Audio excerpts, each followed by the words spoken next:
Close your eyes for a moment. Can you feel that? That's the visceral, gut-punching roar of an F1 engine screaming past at impossible speeds. Yeah. It's the blur of a car hugging a corner, millimeters from disaster. The driver, a mere extension of raw kinetic energy. Total precision. It's a world built on high stakes, split-second decisions, and adrenaline that pumps not just through the drivers, but, through every single one of us watching. It really does pull you in. It's a spectacle of speed, precision, and just pure human daring. Absolutely. But what if I told you that beneath all that thunder and fury, the precision engineering and the fierce rivalries, lies a profound philosophical dance? Okay, interesting angle. That Formula One isn't just about who's fastest, but about what it reveals about human existence itself. Go on. Today, we're taking a truly unique deep dive. You sent us some absolutely fascinating material, particularly this bachelor's thesis from Tilburg University, Being an Acceleration, an Existentialist Perspective on Formula One Racing by Selim Alpaslan. Right, and the Mumford piece, too, on aesthetics. Exactly, alongside some illuminating insights from S. Mumford's work on the aesthetics of sport. Formula One and existentialism, it's a combination you might not immediately put together, right? Not typically, no. It sounds almost counterintuitive at first glance. What makes this connection so compelling? It's a fantastic question. And what's so fascinating here is precisely how these philosophical lenses allow us to transcend the obvious, get past the surface level stuff. So beyond just the lap times and championships. Exactly. To truly understand the profound human experience at the heart of such a demanding discipline, it promises some real aha moments, I think. Aha moments, I like that. Showing us how the ideas from thinkers like Sartre, Kierkegaard, and Nietzsche can illuminate the intense lived experiences of F1 drivers, their dedicated teams, and even the sport itself. So our mission today is to unpack how concepts like radical choice, the weight of anxiety, the stark reality of death, and the very nature of competition manifest, not just on the racetrack, but through it. Yeah, it's a deep dive into humanity at 300 kilometers an hour. Humanity at 300 kilometers an hour. I love that.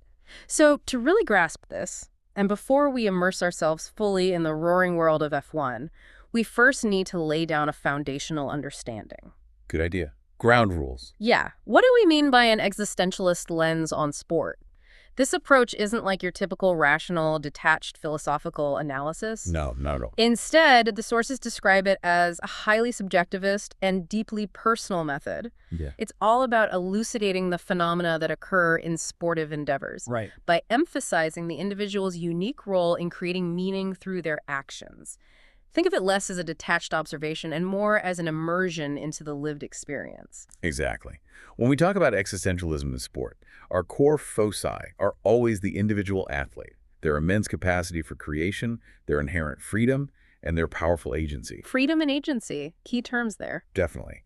It's about how they don't just participate in a sport, but how they truly forge their own path, making their own way through their actions and decisions on and off the track. Making their own way. Yeah, and by focusing on these elements, we gain incredible insights into how human beings can truly transcend their perceived limits, how they acquire deep self-knowledge through these intense experiences. Self-knowledge through speed. In a way, yes, and how they master immense challenges, all simply by engaging in their chosen sport. It suggests that sport isn't just entertainment. It's a profound arena for human beings to engage with fundamental questions of who they are and what they are becoming. So we're saying athletes are essentially living philosophy, whether they realize it or not. That's a pretty bold claim, isn't it? It is bold, but think about it. Every split-second choice, every brush with danger, every relentless training session, these aren't just physical acts. They feel deeper. They're profound engagements with freedom, with fear, with what it means to be. And the thesis draws on some pretty monumental names in philosophy to build this framework. Right, like who are we talking about? We're talking about foundational thinkers like Kenneth Aggerholm, who seems to be a key contemporary figure here. Aggerholm, okay. But also historical giants like Søren Kierkegaard, Jean-Paul Sartre, Martin Heidegger, Albert Camus, and even Friedrich Nietzsche. Wow, the heavy hitters. Yeah, and while Nietzsche wasn't strictly an existentialist, his ideas on human existence and striving are fundamental. Right, and from these thinkers, we extract some core existential notions that are surprisingly applicable to the world of F1. Let's kick off with something fundamental, choice. Crucial. We all make choices, right?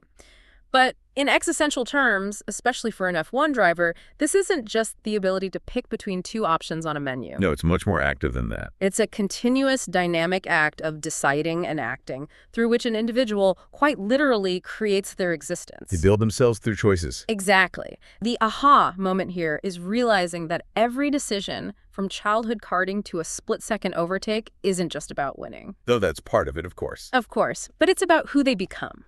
It presupposes immense individual agency. Every decision, no matter how small, adds a brushstroke to the canvas of who you are. Precisely. And if you have that radical freedom to choose, to create yourself with every action, then naturally that freedom becomes a heavy burden. A burden. How so? Well, this leads us to anxiety. In this context, anxiety isn't necessarily a flaw or a sign of weakness. It's described as an unavoidable companion to human freedom and the weight of the choices we make. So the freedom itself causes anxiety. In a sense, yes. Imagine the sheer weight of responsibility when your choice, literally in milliseconds, could determine victory or, worse, catastrophe. That's a deep, pervasive anxiety that fuels their existence. It's the dizziness of freedom, as Kierkegaard might say. The dizziness of freedom, wow. And then perhaps the most stark concept, death. Yeah, the ultimate limit. It's about our own mortality, that profound awareness that our time is finite. This isn't just a fear of a crash, though that's obviously present. Very present in F1. It's the understanding that life is limited, and that fact gives our actions immense meaning. It allows for self-affirmation, particularly through confronting fear and limits. Right, the encounter with non-being makes being more intense. In high-risk environments like F1, this concept becomes incredibly palpable, offering a unique opportunity for individuals to experience and affirm their own lives in a way not accessible in less life-threatening pursuits. The very finitude of existence compels them to truly live. If we connect all this to the bigger picture, what stands out to me is how sport, far from being mere spectacle or escape, acts as a microcosm for the grander questions of human existence. Like a compressed version of life. Exactly. It's a profound arena where individuals grapple with fundamental questions of who they are, what they're becoming, and the meaning they forge for themselves. And in F1, this microcosm is amplified by speed, danger, and global scrutiny. Okay, amplified is right. Speaking of breakneck speed, let's move our deep dive into the driver's embodied experience. The physical reality of it all. Yes, the relationship between an F1 driver and their chassis, that incredibly complex machine, is something truly unique. It's not just about the car's quality, though that's obviously vital for winning. Can't win without a good car, usually. True, but it's about a deep, almost symbiotic reciprocity between the human and the machine. The driver's body isn't just operating the car.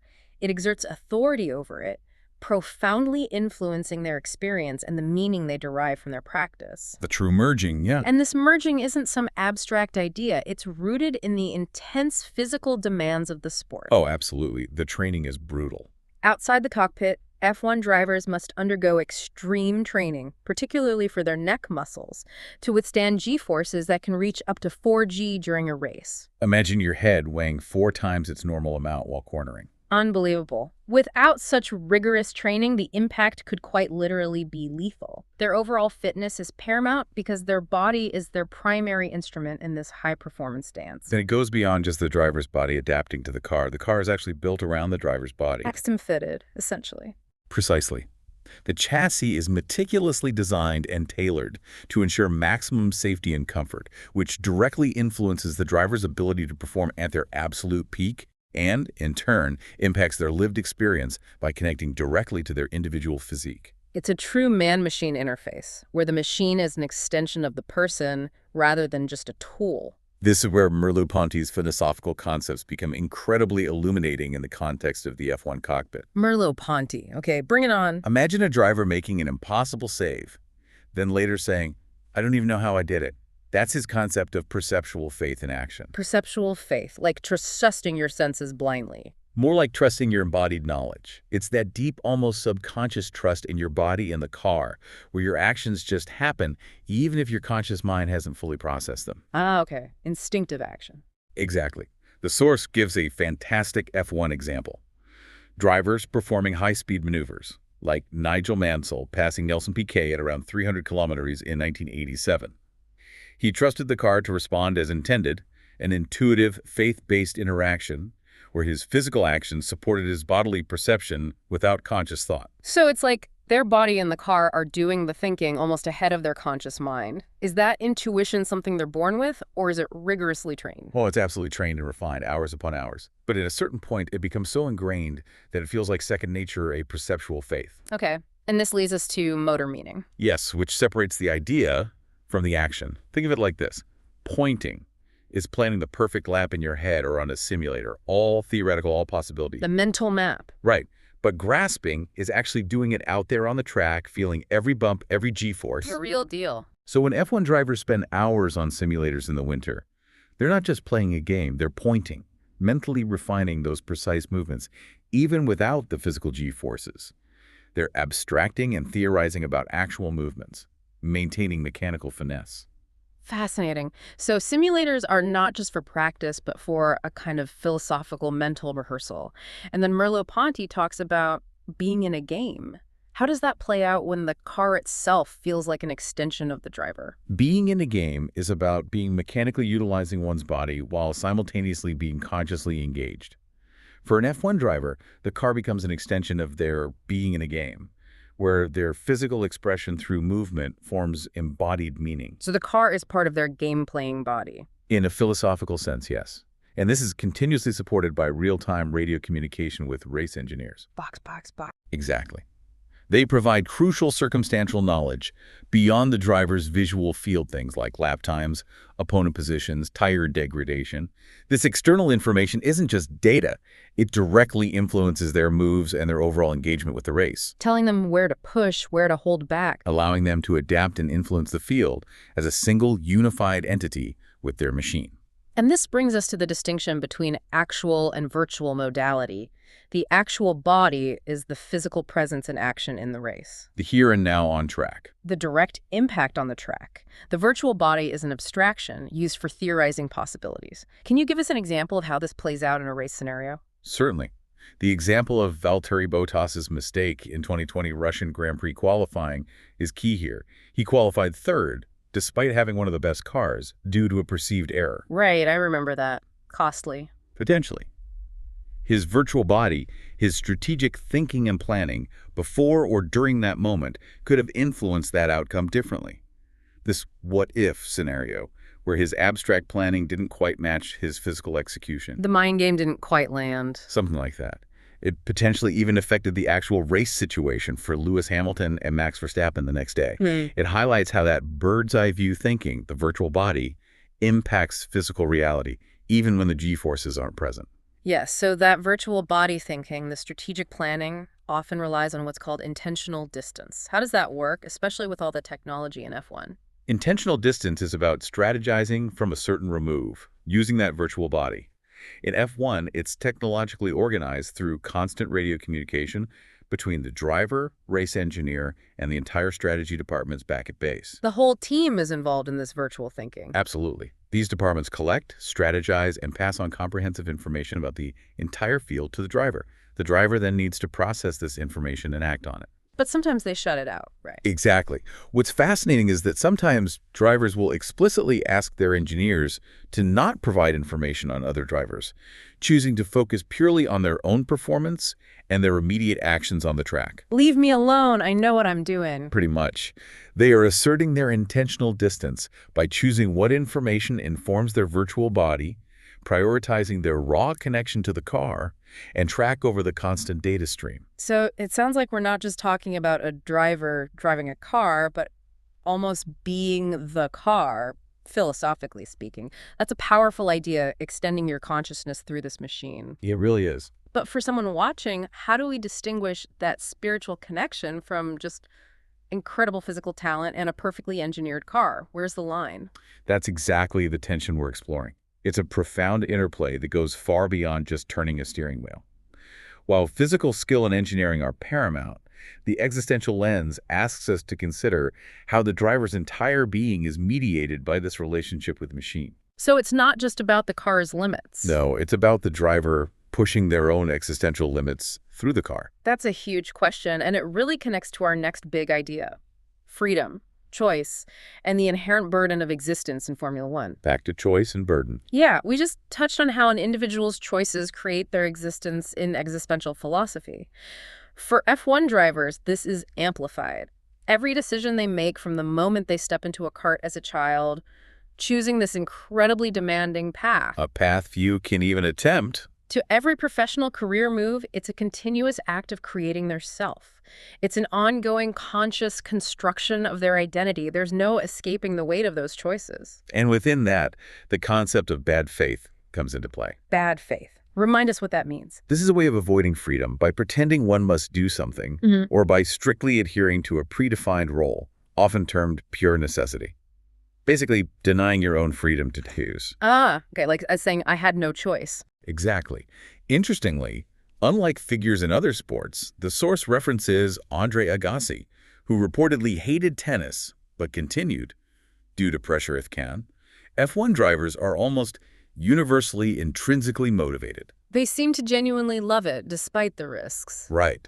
Their choices, the immense sacrifices they make, and the entire direction of their lives are so extensive and all-encompassing that they directly inform their perception of self and meaning.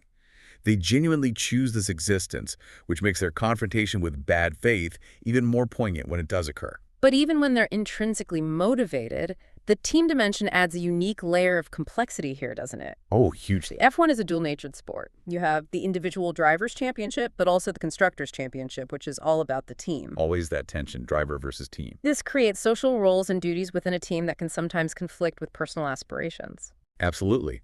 When a driver's duties align with their personal choices, it can truly reinforce their identity as a team player. The source gives the example of Kevin Magnussen offering to test new chassis updates for Haas. Right, volunteering for the team. A clear instance of alignment. He freely chose to contribute to the team's betterment, which strengthened his sense of self as an integral part of that team. It's an empowering alignment of individual will and collective goal. However, the most striking example of non-alignment, and where pure necessity can negatively influence a driver's meaning, is the infamous team orders. Yes. Always controversial. The 2018 Russian Grand Prix, for instance, saw Valtteri Bottas ordered to let Lewis Hamilton pass. Valtteri, it's James, that radio call. Exactly. This directly impacted Bottas's individual result and points, making him feel like a number 2 driver. He had to follow instructions out of what was presented as a pure necessity for the team's overall constructors' championship. The greater good, supposedly. But it fundamentally undermined his personal aspirations and sense of equal standing.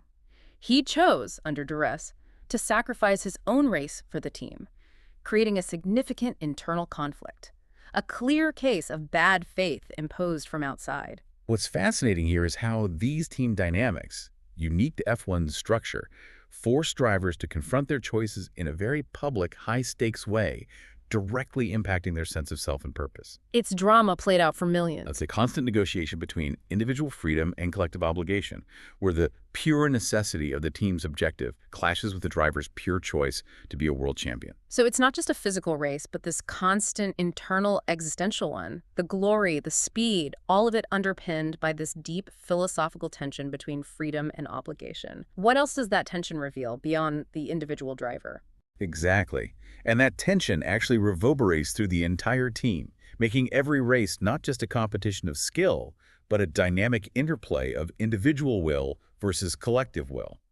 It's truly fascinating to watch how these complex relationships, born from existential choices, play out on a global stage. And when you're talking about a sport where choices are so high stakes, the shadow of anxiety and even death is ever present. A looming large. F1 is, by its very nature, a high-risk sport where these elements hold significant places, distinguishing it from many other athletic endeavors.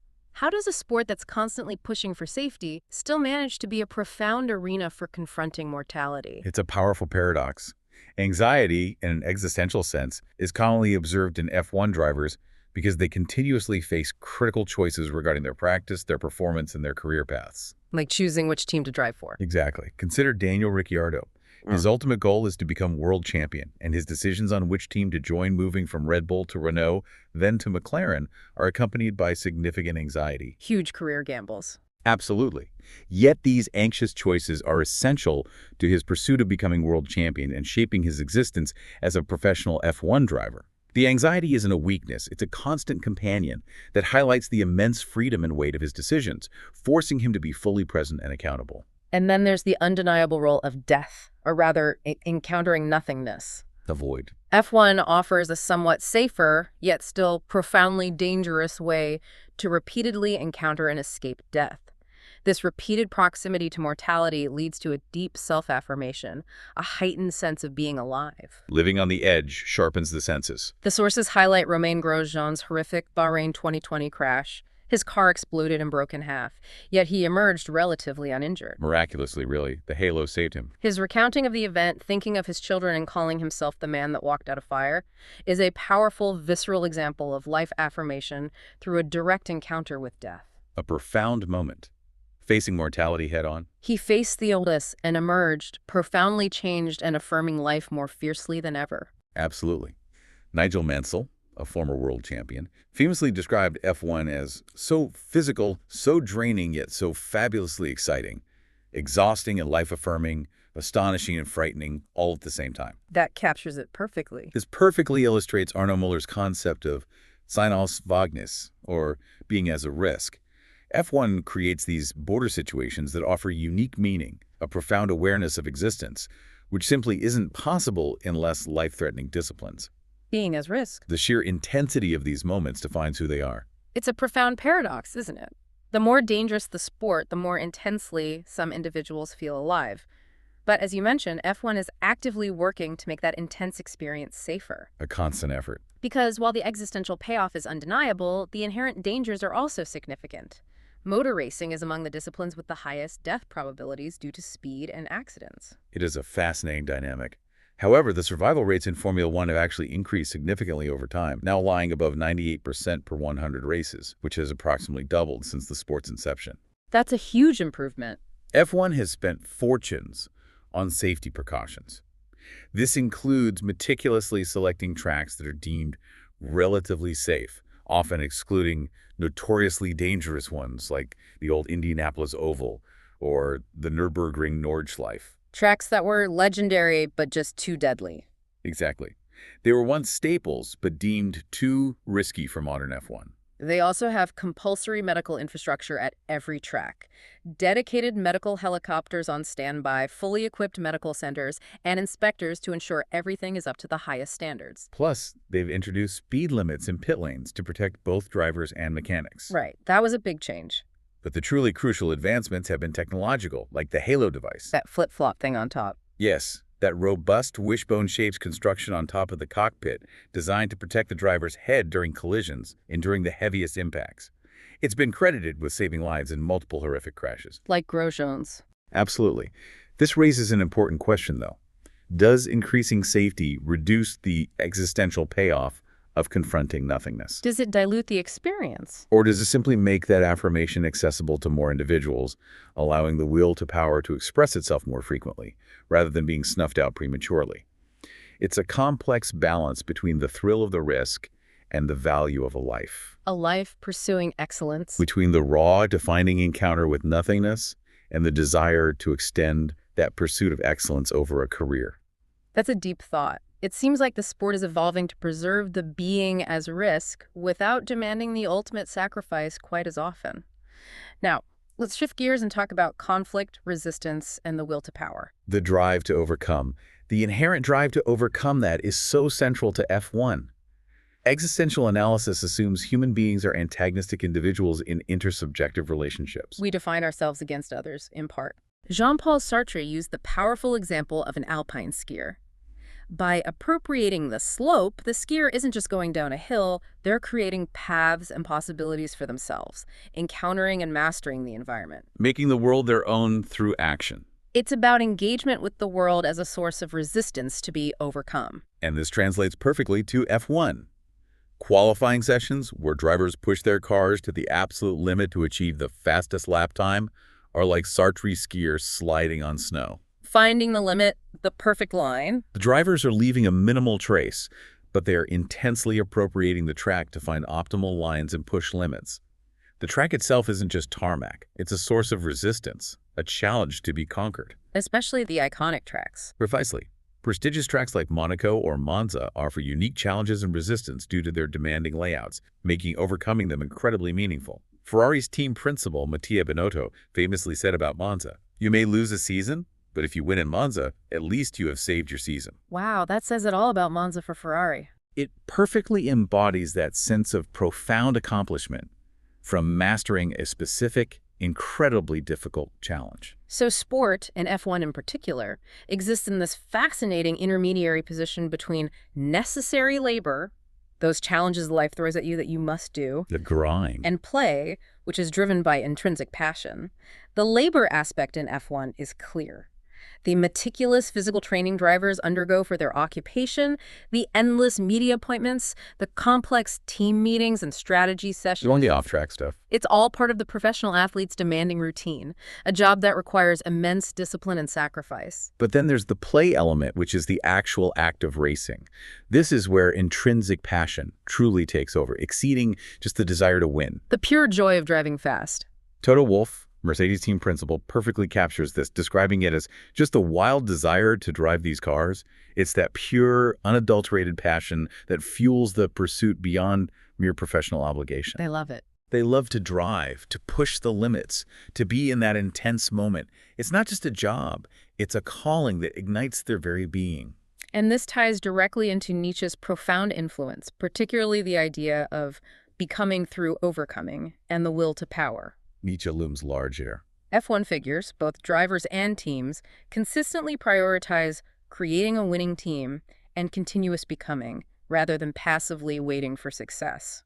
Overcoming obstacles isn't just a means to an end. It's the process itself that gives meaning. It's a continuous process from which they derive meaning, a constant self-creation. The will to power is a crucial concept here. It's an intrinsic human drive for control and power, finding satisfaction not just in success, but even in suffering and challenges. Finding satisfaction in suffering, that sounds intense. It is. In F1, drivers and teams view these challenges, the grueling races, the technical setbacks, the fierce opponents, as natural and necessary for victory, even finding them addictive. Addicted to the struggle. In a way, their will to power is insatiable. They constantly desire encounters with opponents and good fights because these provide the necessary resistance for them to continuously test and enhance themselves. It's an inherently forward-oriented mentality. Always looking ahead. With teams always collecting data and strategizing for future seasons, just as Niki Lauda famously focused on learning from his mistakes to drive continuous development, constantly striving to be better, never satisfied. It's not just a race. It's a philosophical battle. The track, the car, the opponents, they're all opportunities for the driver to test their very being. But there's a real-world obstacle to this ideal, isn't there? The big one. The agonistic context, the ideal of opponents mutually dependent and challenging each other on truly equal levels, often falls short in F1. What interferes with that purity? Money. Oh? Plain and simple. It creates significant inequality. The haves and have-nots. Exactly. Large teams with vast financial means can develop superior cars, leading to scenarios where top teams repeatedly lap smaller teams, and the outcome feels almost predetermined. Take some drama out of it sometimes. Claire Williams, former team principal of Williams Racing, openly spoke about this unfairness, highlighting how the ability to develop the best cars perpetuates good results for financially strong teams, while independent teams like Williams operate on a mere fraction of that budget. It limits the true contest. This financial disparity limits the pure idea of a good contest, where all teams can genuinely challenge one another on skill alone. Which makes the introduction of a budget cap for the 2022 season so significant. A massive change for the sport. It's a direct attempt to level the playing field, addressing those massive inequalities in performance and fostering a more genuinely agonistic balance where skill and ingenuity might overcome sheer financial might. An effort to restore that philosophical ideal of true contest. Let's hope it continues to work. If we connect this to the bigger picture, it highlights how external factors, like economics, can interfere with the inherent philosophical purity of an athletic contest. The budget cap is an explicit attempt to restore that agonistic balance, making victory more meaningful. Ensuring that the will to power is tested not just by the track or the opponent's driving, but by genuinely equal competition, making the victories earned even more meaningful. So this brings us to the relentless pursuit of excellence in F1, which involves a fascinating interplay of repetition, wonder, and questioning. The path to mastery. Repetition, often seen as mundane, is actually the fundamental path to a driver's finesse and better lap times. But it's not just mindless drill, is it? Not at all. We can break repetition down into two crucial types, habitus and existential repetition. Okay, habitus first. Habitus, as described by Pierre Bourdieu, is passive, almost mindless repetition that builds ingrained behaviors. Think of the countless hours of physical training F1 drivers put in, mechanically reproducing exercises to build the immense fitness necessary for the sport. Building muscle memory, basically. This is habitual, and it's absolutely essential for their baseline performance, like a musician practicing scales. Foundational. But then there's existential repetition, which is where the real, conscious, engaged refinement takes place. This is where the magic happens. That's so. It involves detailed data analysis by the teams, who abstract movements from telemetry and use that data to develop new car parts, refine strategy, and understand track performance at fast or slow points. Crunching the numbers. And drivers also engage in this by consciously refining their technique lap after lap, like consistently hitting the apex of a corner for optimal trajectory to reduce lap time. It's a mix of simple repetitions with altered, thoughtful forms, Thinking while doing. enhancing their ability through active engagement, not just mindless practice. It's a constant, intelligent dialogue with their performance. And this pursuit of excellence is further fueled by wonder. A sense of curiosity, almost awe. Yes. In a Heideggerian sense, this is a general wondering attitude, amazement, curiosity, admiration leading to a dynamic and responsive approach to lived experience. How does that show up in F1? Carlos Sainz, for example, is known for his deep immersion in the mechanical side and factory operations, far beyond a typical driver's responsibilities. He likes to know how things work. This general curiosity allows him to encounter different facets of the sport receptively, constantly learning and absorbing. And this continuous state of wonder extends to the strategy teams, who are constantly translating complex data like telemetry and tire degradation to the race engineer, who then communicates it to the driver. The pit wall wizards. This flow of information, driven by a collective wondering attitude, influences race performance and creates moments similar to intentional distance, allowing for adaptive responses on the fly. Then there's admiring wonder, as Hannah Arendt put it. Right, appreciating the excellence in the usualness of practice in admired athletes, seeing the extraordinary discipline. Michael Schumacher, a 7-time world champion, is a prime example. He revolutionized physical fitness and detailed practice in F1, becoming a role model. Set a new standard. Drivers like Lewis Hamilton have openly emulated his approach, showing how admiration for another's excellence can truly drive your own. Yes, and that admiration often translates into questioning, which Kenneth Aggerholm argues is essential for self-development, to become what you are not yet. You can't grow without asking questions. Exactly. Drivers constantly question themselves, focusing intently on their own abilities and development, expressing deep curiosity about enhancing performance. Their actions, both on and off track, revolve around this relentless self-improvement. How can I be faster? How can I be better? This constant curiosity to be better, to push past their current limits. And it's not just self-questioning, it's questioning the opponent. Spying on the competition. Well, F1 is incredibly transparent. Garages are open, radio communication is accessible, cameras are everywhere. It's very difficult to hide anything. Teams meticulously study opponents' technology and strategies for competitive advantage. Looking for any edge. The example of Red Bull's inquiry into Mercedes's allegedly unallowed component in 2020 highlights how this questioning attitude can yield competitive insights, even if Mercedes was eventually allowed to keep the part. Keeping them honest, they're trying to. It's a continuous strategic dialogue between competitors, always probing for an edge. And this leads to being open to the unknown. Overtaking maneuvers embody this perfectly. Heart and mouth moments. The thrill that stems from the unknown is central to F1. Drivers vehemently place themselves in these uncertain situations, diving into a corner wheel to wheel, committing to a high-speed pass, seeking that sweet tension that comes from challenging an opponent with an unknown outcome. They live for that thrill. Even practice sessions are a form of questioning, tailoring the chassis to track challenges and opponents, constantly pushing into the new and uncertain to unlock new levels of performance. So it's not just about pushing the limits of the car, it's about pushing the limits of the self through endless refinement, curiosity, and a willingness to step into the unknown. It's a holistic pursuit of excellence that defines their very being. Which really makes you wonder. Yeah. In a sport so driven by technology and data, How does this existential approach, emphasizing the subjective experience and internal drive, remain so profoundly relevant? That's a fantastic question. It suggests that no amount of data can fully capture the human element of striving, the intrinsic drive to be more.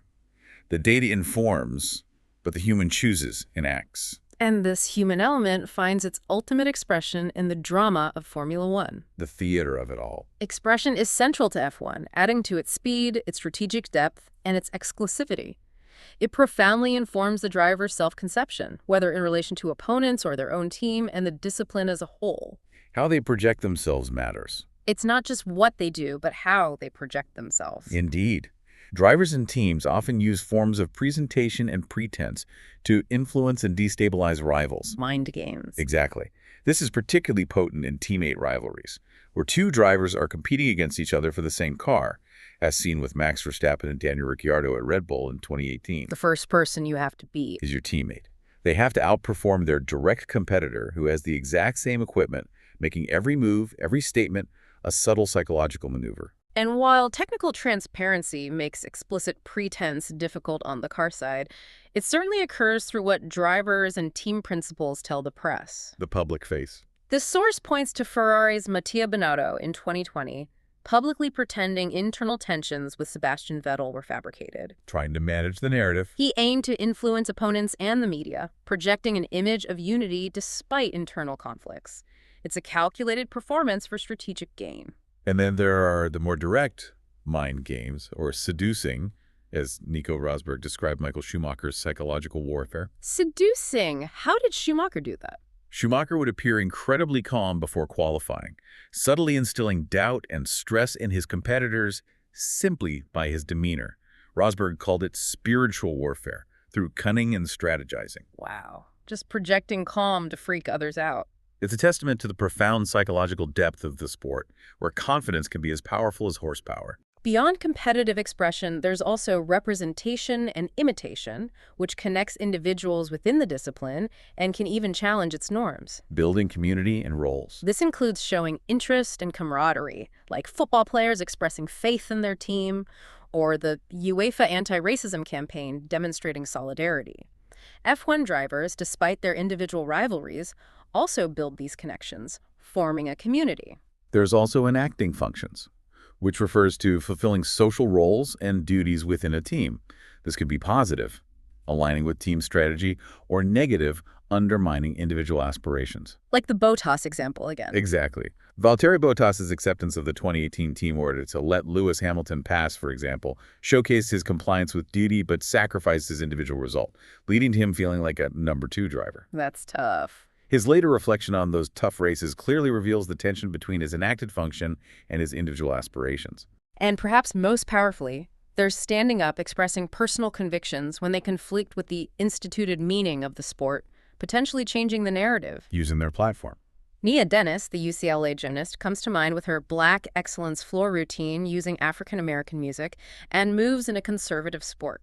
She stood up for her culture, and it was celebrated, pushing the boundaries of gymnastics. And in F1, Daniel Ricciardo strongly criticized F1's repeated broadcasting of Romain Grosjean's fiery crash. Right, he was very vocal about that. Highlighting the unfairness and how it heft case with everyone's emotions, demanding that it's not entertainment. A powerful statement. Similarly, Lewis Hamilton criticized the 2020 Australian GP going ahead amidst the early stages of the COVID-19 pandemic, famously stating, "Cash is king," to challenge the sport's priorities. That caused quite a stir. These public stances, even if met with defensive statements from F1, successfully raised public awareness and contributed to altering perceptions, demonstrating that drivers are not just athletes, but individuals capable of profound social commentary.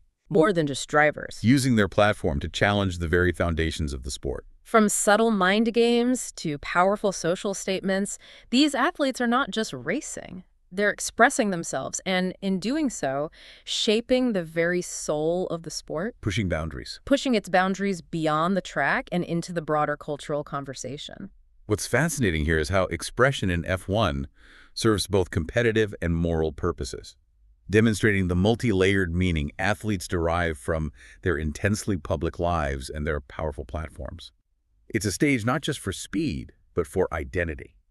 And all of this leads us to the very aesthetics of sport, beyond the checkered flag. The beauty of it all. Our source, S. Mumford, argues that sport produces distinctive aesthetic values, even if the primary aim for participants is not aesthetic, but illusory, that is, purely to win. Illusory from Ludos, game playing. Exactly. He makes the point that if you're juggling a football to impress, you're not truly playing football, you're doing something else. The goal is to score, not to perform a dance. It's a critical distinction. The point of sport is inherently to win, defined by these illusory goals. If a game is fixed, it immediately loses all sporting interest. Kills the magic. This highlights that genuine competition is absolutely essential for its aesthetic and engaging value. We want to see a true contest, a genuine struggle for victory, not a predetermined show. That struggle itself is beautiful. And this genuine contest is underpinned by what Mumford calls indeterminism. Outcomes aren't faced. This is the negation of determinism, the idea that outcomes are not wholly fixed in advance. We watch because we desire to see participants negotiate challenges using skill, strength, and dexterity, not pure chance like a coin toss. We want skill to matter, but chance to be possible. There's an inherent thrill in the uncertainty, in the not knowing who will win until the very end. And this is supported by tendency metaphysics, a concept that allows for denying fixed outcomes without resorting to pure chance. Tendency metaphysics. Explain that a bit. It means there's a strong tendency towards certain outcomes, based on skill and strategy, but always a genuine chance for something unexpected to occur. An upset is possible. Okay. Probability, but not certainty. In F1, the thrill of uncertainty is constant. Will the pit stop go smoothly and quickly? Will that audacious overtake stick? A driver's skill isn't just about perfect execution, but about adapting to an unpredictable environment. Like jazz improv. Exactly. Mumford uses that analogy. Like a jazz musician improvising a stunning solo, or Jackson Pollock creating controlled drips, where the skill resolves the uncertainty into something unique and beautiful. The beauty emerges from the dynamic resolution of uncertainty. And finally, there's emergent holism, especially evident in team sports like F1. The whole being greater than the parts. Emergence means a whole possesses properties its parts don't. Think of water putting out fire, while hydrogen and oxygen, its components, fuel fire individually. The interaction of parts creates entirely new properties. So how does this apply to an F1 team? In F1, the team can be greater or better than the sum of the abilities of the individual players that make them up. A good F1 team plays as a cohesive whole. The pit stops are a great example of that. Perfect example. The synergy between drivers, engineers, strategists, and mechanics, all working in perfect, synchronized harmony, creates a performance that no individual element could achieve alone. This goes beyond mere individual skill and dexterity. It's collective beauty. To create an aesthetic appreciation of collective prowess. A truly beautiful, complex dance of human and machine working in perfect, emergent harmony. It's the beauty of true collaboration in pursuit of a single goal. So it's not just about the fastest car or the best driver. It's about this almost invisible magic, this drama, this uncertainty that makes us lean forward in our seats. That's feeling. It's what makes us feel something profoundly and aesthetically far beyond just the result. This raises an important question, though. If sport is so inherently dramatic and aesthetically rich, does the relentless pursuit of winning sometimes obscure the very beauty it's capable of producing? Does chasing the win make us miss the dance? Is there a tension between the illusory goal and the aesthetic experience that, paradoxically, only exists because of that pursuit? Something to think about. And that brings us to the end of this deep dive. We've journeyed through the profound, multi-layered experience of Formula One, from the embodied connection between driver and car to the courage in confronting anxiety and death. The will to power. The relentless drive to overcome and the raw drama of competition and expression. It's clear that existential philosophy and the aesthetics of sport offer us a powerful lens through which to understand this incredible discipline. We hope these insights allow you, the listener, to perhaps apply some of these concepts to your own experiences of challenge, choice, and meaning-making in your daily lives. Yeah, it's not just about F1. After all, deep philosophical concepts aren't just for academics. They are lived realities, unfolding every day, often in surprising and unexpected ways. Perhaps you'll see your own daily pursuits and challenges through a new, more existential lens. So you might watch the next Grand Prix, not just for the overtakes and the strategy, but with a whole new appreciation for the existential drama unfolding. See the layers beneath the speed. What does your pursuit of excellence reveal about your own will to power in your chosen arena? Something to ponder. If this deep dive has shown us anything, it's that the Koenigs class, the king's class of racing, offers not just a spectacle of speed, but a profound mirror reflecting the very essence of human striving and self-creation. Perhaps the real race isn't for the checkered flag, but for understanding ourselves in acceleration.